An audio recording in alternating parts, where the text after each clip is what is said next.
Hey gang, Scott here. I got a quick one for you today. I'm finishing up a black and white photo, and as I'm looking at the nearly finished product, there's just it feels like a little bit of imbalance. And what I'm going to do is, classic dodge and burn, but particular of emphasizing like layers or ridges, or anytime you have somewhat repeating patterns to make those be emphasized a little bit more. You can do this in any photo package that you got. If you got a brush that has an exposure control, you can do this. Let me show you what I'm talking about.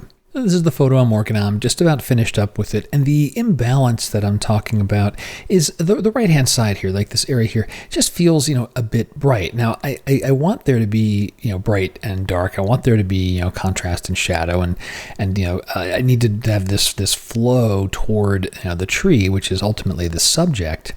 And so what I want is to accentuate that there's several steps, right? There's several, layers or strata of this rock, and it's a real straightforward burn, and dodge and burn being the darkened one. Let's get our masking tools open here.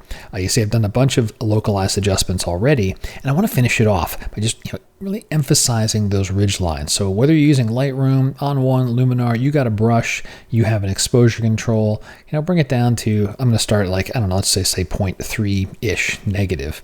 And let's zoom in so we can see what's going on here. So here's my brush. I'm just going to make this really big so you can see it. I want a big as feather as I can get, and then in this case, a pretty darn tiny brush. Something like that. And I'm just going to start tracing over these darker areas. Okay, I'll make the brush a little bit bigger so this will be a little exaggerated. So you're going to see this burn, and I'm just kind of clicking and dragging through, almost like I'm emphasizing the shadow on each ridge. Let's do that for this one here. I'll do it for the first three so you get the idea of the technique. And then I'll show you a before and after where I finish this on another version of the photo. So you'll notice that the mask that I'm doing here is not particularly precise. It's relatively sloppy.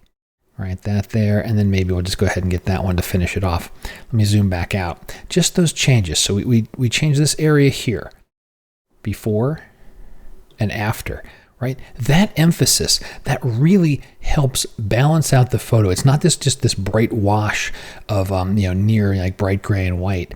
It gets that shadow in there, emphasizing that ridge. Now I can finish it off. I guess there's only a couple more here, so we'll just finish it off here right now live. We'll just go ahead and do that one, and I can do this one. And I'm clicking and dragging, I'm stopping, and I'm clicking and dragging again. Like I said, this brush stroke doesn't have to be precise.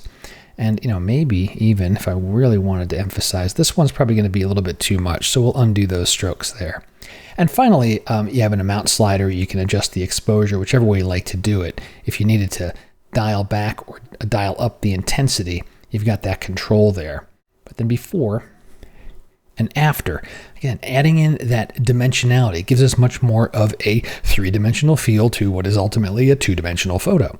And there you go. I mean, the tip here isn't dodge and burn. We know dodge and burn. We love dodge and burn. It's really more about looking at your photo, and if the side of it feels overweight. In this case, I had a little bit of a heavier brightness on an area of the photo I didn't want you to pay primary attention to, using some dodge and burn techniques to accentuate some more dimensionality. In my case, I added in shadow. It could be the reverse in some other photo where you're adding in some brightness, but something that breaks up the more monotony of lots of brightness or lots of shadow when you need to have that in the photo. And in this case, it just balanced it all out. Hope you found it interesting, useful, helpful. Got questions? Drop them below. And until next time, my name's Scott Davenport. Have fun.